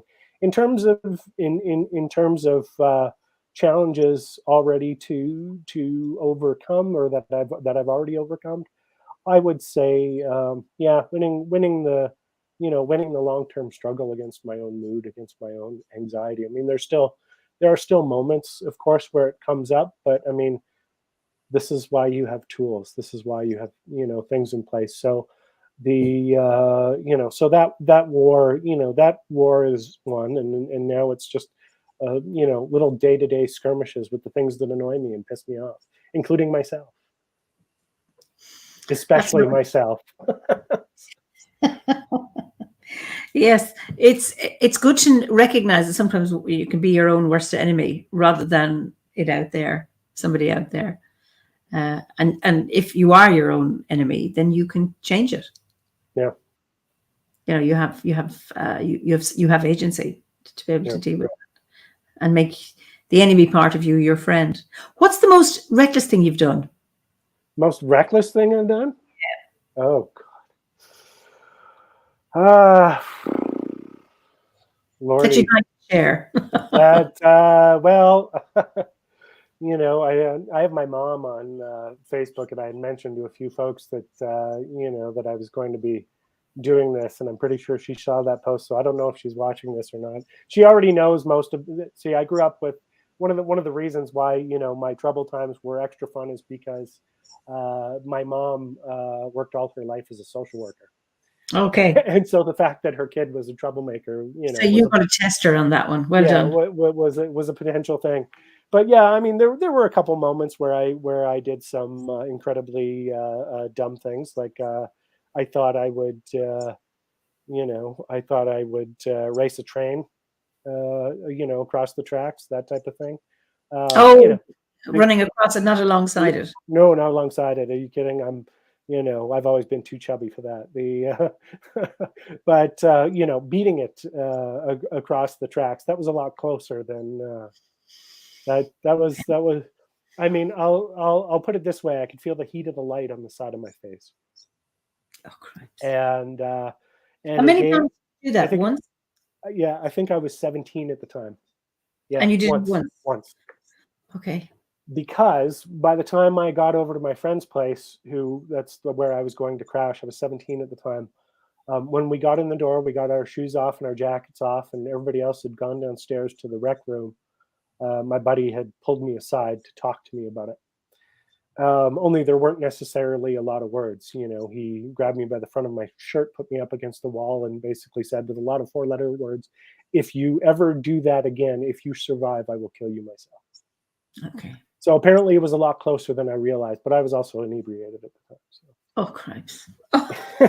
So you asked for reckless, you got it. I mean, I'm not even sure.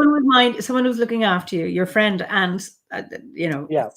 So I'm not even sure the church folks know that story, but now everybody does. So there you go. Kids do stupid things, and I have been over the course of my life both a kid and stupid. So there you are. That's probably one of the most reckless things I've ever done. Well, at 17, I was so cautious. There's no way I'd have anything like that. I did not take risks like that. I've done reckless things. Well, that were worked out weren't reckless. That to other people were, but not to me. But See, and I envy. I look back, I envy wild people who were wilder when they were younger, because I wasn't. Well, it only sounds fun in retrospect. It's one of those things that I think you look back and you go whatever, but contextually, it's just a terrible thing. I was going to say, have you ever considered flipping the camera around and doing being interviewed for a fireside chat? Because I have. I have. I think it's chat 12 and 13 where Pat Booker chats to me. That's then I will have to go back and do it. See, because I've watched about a dozen of them, but not every one of them, and not always in order. Because I was going to say, because that would be a question I would love to see asked. So. Actually, Pat never asked me that question, but I talked about it at the last chat. Nice. Anyway, so do you have any regrets? I think I would say no. I would say in terms of regrets, about the most I could say is I regret not doing everything I've done sooner, Yeah. right? But I realized that probably wouldn't have quite have made things turn out the way they have, right? Because for the pain and the difficulty and struggle and various other low points, right? The high points have been fantastic. And and the pain and struggle and all that other kind of stuff is nothing beyond the human. You live long enough on this earth and you're going to experience a version of it in your own context. So there's no way to avoid that at all whatsoever. So I think I think for me, I would just do a lot of the positive things I've done earlier.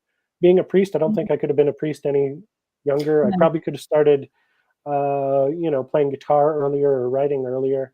Um, joining OBOD, I could have stood to do that earlier. But I also think it came at the right Comes at a time tough for time. the reasons I've mentioned. So no, I don't think I don't think I have any regrets. That's wonderful. What are you grateful for? Oh, people, hands down, people. Always the experience of people, encountering people. It's just the variety, the variety, the depth, the humanity, the sincerity Mhm. of the people that I encounter in every context, from the folks on the OBOD forum to watching these chats and the teas, our conversation, the folks in my parish. It's just it seems inexhaustible, and Mhm. which is good because comparatively, I think sometimes my own ignorance is inexhaustible. My own short-sightedness can be inexhaustible. My own frustration can be inexhaustible. I mean, there's a thing about Buddhism where they were talking about, there are as many gates to enlightenment as there are people, and I think that I think my encounter, for as many obstacles that I encounter or create or put in my own way, there are encounters with people that help me contextualize, understand, and resolve those things. I have the ability to not only encounter a bit or an aspect or a context of the divine that I haven't experienced previously in the faces of other human beings. I also get to encounter myself a little bit more, right? One of my stoner friends from way back in the day, and I'm pretty sure he ripped this off from somebody else, but I remember it coming from his lips. He said, learn from other people's mistakes because you won't live long enough to learn from your own. And I think if you Mm. stretch that out a little bit more, learn from their successes, learn from their blessings, learn from their obstacles, because you won't live long enough to appreciate all of your own. So I think every time I encounter people, it is surprising, it is enriching, it is reinvigorating. And I say that as a naturally introverted person, who needs quiet time with a book. That there's never a time where, I mean, there'll be plenty of times where it's like, okay, I need to get out of here and have a coffee and lay on my couch, Mhm. but I'm taking something home with me. I might be tired, but I'm not burnt out. I'm not whatever. There's a thing that comes with me when I do that, and so I think the experience of people and community is the thing I'm most grateful for. Oh, beautiful. So we're coming close to the end of our time, but I've just uh, well, Lisa says, "Oh yes, yes, I stopped going up on the roof when my friend fell off hers. Oh, She lived." This is Lisa, a reckless thing. I'm glad she lived, Lisa, and you're still here too. That's wonderful. Um, one concern you have about the modern world, or what concerns you about the modern world? what doesn't concern me? Well, I try not to because in my role in my other universe, I'm officially apolitical. I tend to view my role as kind of being analogous to the Queen. I have no public opinions, for good reason, because I think people tend to identify, interchangeably or mutually. They tend to identify the leader in the organization, right? And sometimes that's good. It's good. It's a good Mhm. leader. It's bad if it's a bad leader. And sometimes people will always put their expectations, their hopes, their dreams, their successes, and their failures on you, right? Mhm. And that can be a pretty challenging thing. So I try not to assist them in that projection by giving them a screen to necessarily project on, right? So I try to reduce that surface area. It can be pretty difficult because sometimes that means, I have to take a back seat, but that's fine. But so I'm not going to comment on the state of the, political or social world. I think the thing that concerns me the most is that and this is exacerbated by things like COVID, is that the kind of isolation that we experience as human beings is kind of given shape and form and face and even a scapegoat by Mhm. by COVID. But I think all those things were present more. They're just exacerbated. I think we're becoming disconnected from each other, and I think there is a process, and we do this all the time. Discernment and judgment are how we survive. It's how we cross the road without getting hit or Yep. getting whacked by a train. But so some of those things are necessary, but at the same time, when we make those hard, fast, quick judgments, when we use labels, when we do those things, there is a process that snowballs where we risk making the other, right? Yeah. Where we risk treating people as the other, where Yep. where we dehumanize, where we disconnect, where we objectify, right? Where we forget the things that connect one another, and when that happens, we begin to talk and think and do horrible things towards Yep. each other. And so I think connecting, having the human experience, breaking bread, sharing poetry, Mhm. art, connecting, hearing each other, in each other's own context, in language, and not simply through our own lens. I think we need antidotes to disconnection, to isolation. Because I think we're headed into a period of that, and COVID has made it worse, but it's also made an excuse for what I Mhm. think is the current tendency of the world. And so I think we need to counterweight that a bit. I think folks need to reach out to other people, whether it's how are you doing? Is there anything you need? Just simple stuff. I mean, one of the reasons why I consider myself a Johannite Gnostic is the fundamental, and I'm not big on the thing of the crucifixion, right? For Gnostics, the incarnation is the thing, right? The crucifixion is an unfortunate event from which we can learn from, but we're not saved because of Jesus' death. That's not our thing. That said, there's still a lesson in that story, in the sense that John followed Christ at the cross and stayed by him as he went through his thing. He couldn't take him down. He couldn't ease his journey. He couldn't do anything except for be there. That's the idea of a ministry of presence or accompaniment. I think we need to do that for each other, as people go through their things, so that they know they're not alone. That's the thing that concerns me. I love that. I mean, that reminder of John not being able to take him off the cross, but being Yeah, with him. And I think being able to be with people in their pain, in their grief, in their yeah, torment, when you cannot do anything. Because so often, yeah, I think the modern world gives us, prior to COVID, I think this notion that we're in control of things and that there's a remedy for all ills. And yeah, sometimes just about staying with and being with and accompanying. And that can be the greatest gift that you can find. And it's really interesting, that your church or your spirituality comes from that story, yeah. that accompanying. It's a very basic image. I was going to say fundamental, but I don't like the word fundamental because then it connects to Yes, it fundamentalism. even And is at the end of but it. Yeah. it is an essential image, and I think that's one of the things that we tend to overlook the simple in favor of the complex, and that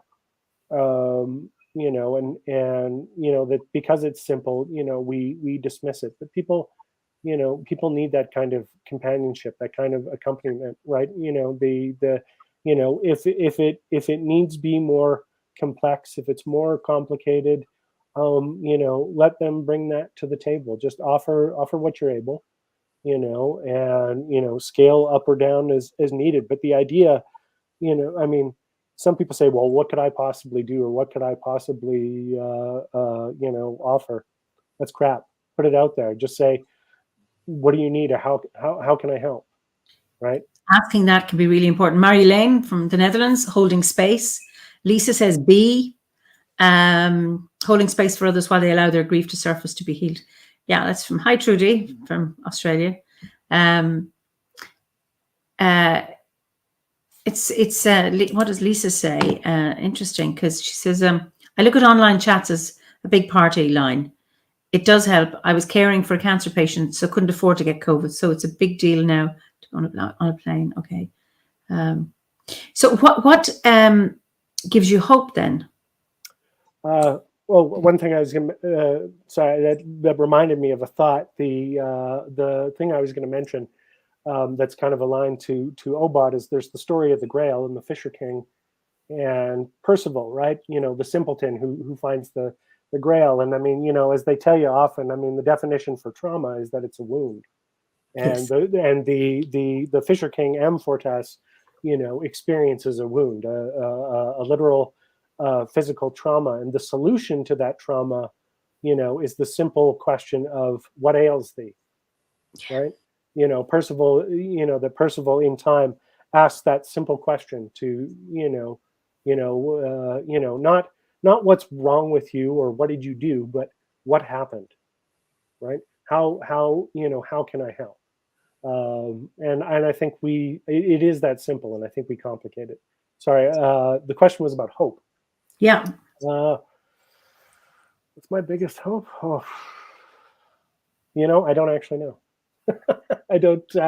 I think I mean, my mundane hopes are to win the lottery, and Okay. retire to some rocky island with temperatures in the single digits. My question's about hope for them, about the world. Oh, about the world. Well, I think I would connect it to the concerns. Yeah. That that the hope is that I think we. What gives you hope about the world? Not what do you hope, but what gives you? Okay. What gives me hope is, well, conversations like this, communities like this, environments like this, where where people are willing to have frank discussions, to be both serious and light, as it's called for, to kind of offer up their difficulties, to shoulder the difficulties for other people. It's stuff like this that gives me hope. I think if people keep doing this, right, if they remember to offer this for another, I think we'll be fine. It's a little bit for humanity. It's a little bit like overcoming amnesia. It needs a little bit of work, but I think every time people do something like this, we're on the right track. Okay, thank you for saying that. So, before we end, would you like to share your second poem? Sure. Once again, with my boring titles, just a sec here. My Mac is reminding me I need to update it. It's very old. What I need to do is throw it out a window. Okay, there we go. This one I just called Navigation. This is the one that I had penned kind of when I, felt, not that I myself was at a nexus point of folks' COVID struggles, but just simply kind of witnessing it all kind of come together and come apart. And so I had penned this for that kind of purpose, and perhaps a bit for myself as well. It's called Navigation. The nostalgia of the past can instill an unattainable longing for that which never was. And the future can trim the horizon in an unquenchable anxiety for the things which never may be. But between these points, the present can feel at times so far out from shore from which you pushed off, and so distant from the one in which you may arrive, that you can't see land in any direction from where you are. Lacking a landmark, it is easy to get lost, or worse, to go under in the depth of the now, to be disorientated in a seemingly endless expanse. This, I find, is where, like those who sailed out many ages ago, we must orientate ourselves by the stars in order to press on. But rather than the whirling gears of skyward machinery measured out in a myriad points of light, these stars and constellations are treasures of poetry, music, art, scripture, story, the beauty of nature, the gaze of your partner, your friend, or your animal companion. The past is ever receding, and the future only ever arrives in passing. So sometimes the best anchor, guide, and course for these disorientating moments are those things that allow us to glimpse the eternal, a refuge and respite in timelessness, rather than a race towards any given time. Take a moment outside of time when you need it. Get your bearings, shore up your sea legs, and a sense of adventure, and press on, and take that treasure with you. Oh, lovely. Beautiful. Yeah, thank you. Wonderful. So my final question, you've already said your favorite season is the fall. Do you have a favorite festival? Oh, that would in the Wheel of the Year. Yeah. That would be easy. That would be Samhain. Most people say Samhain. Right. I mean, you know, I mean, it's just it's spooky. It feels great, but also, you know, as I'm, you know, in the heartland of my middle age, and you know, particularly, you know, as you know, I watch my own health, you know, change and grow, and you know, and I encounter that experience in others, both from a vocational perspective, but also in family and friends. That every year when I arrive at that time, there's that whole thing around Hallowtide where you have, you know, Halloween, All Souls, All Saints, you know, that whole thing where it's just, it's, you know, I mean, as well as the concept of the thinning of the veil, it's just rich with memory and reconnection, right? I mean, the thing that makes the ground fertile is the decomposition, right? That's right. The leaves that fall from the tree. Yeah. And there's so much growth and so much depth and so much richness in that time that you can reflect and you can kind of plant for the year ahead. Beautiful. So Cliff says, a brilliant, blessed interview. As I listen, a humorous thought came to mind. I wonder if Shaun ever gets tempted to call the quarters and also call for peace during his service to the congregation. Well, funny you should mention that. Because there's some overlaps, and this could be a whole other call where we talk about the overlapping history between the independent churches and druidry since the 18th century. A lot of the original neo-druidic modern revival lodges were started by Christians, and so they involved quarters involving archangels, right? And our mass begins with the archangels. I actually wrote that down, so I guess that's what I'll cap with, because our mass actually does involve the quarters. Here's what they are. It'll take 2 seconds. Hail Raphael, ruler of air, divine physician. As the breath of the divine moves over the face of the deep, so do we call upon you to move over the sanctuary of our being, giving voice to our prayer and strength to our journey. Lord of wind and storm, we invoke thee. This is from our mass. Hail Michael, ruler of fire, divine guardian. As a pillar of fire guided our ancestors through darkness, so do we call upon you to light our path through the wilderness of ignorance into the kingdom of heaven. Lord of flame and prince of the seraphim, we invoke thee. Hail Gabriel, ruler of water, divine messenger. As your presence foretold the incarnation to Mary, our mother, so do we call upon you to help us know ourselves as children of the divine beloved. Lord of stream and ocean, we invoke thee. Hail Uriel, ruler of earth, divine companion. As you stand guarding the gates of paradise, so do we call upon you to guide us at our last through the portal of that undiscovered country from which no traveler returns. Lord of stone and veil, we invoke thee. Almost all of our rituals start with that. Wow. Wow, wow, wow. Just lovely. I mean, just wonderful resonances. Thank you. And I mean, so many beautiful existential poem, beautiful poem. I needed that. Beautiful, really resonated with me. Beautiful, powerful metaphor. Very insightful conversation tonight. Thank you both. Thank you for most interesting discussion. It's poignant. We just lost. Okay. Okay. Wait a second. The Kate Bush song Lily uses the angels in the directions. It's based on the lesser banishing ritual of the pentagram. Nice. Excellent. And thank you, Shaun. So It's awesome calling the elements in your rituals. So lots of beautiful comments here from people. So we've hit the 2-hour mark, and it's time to say good night or good morning, good afternoon. It's what time is it with you? 3 o'clock in the afternoon. Oh, okay.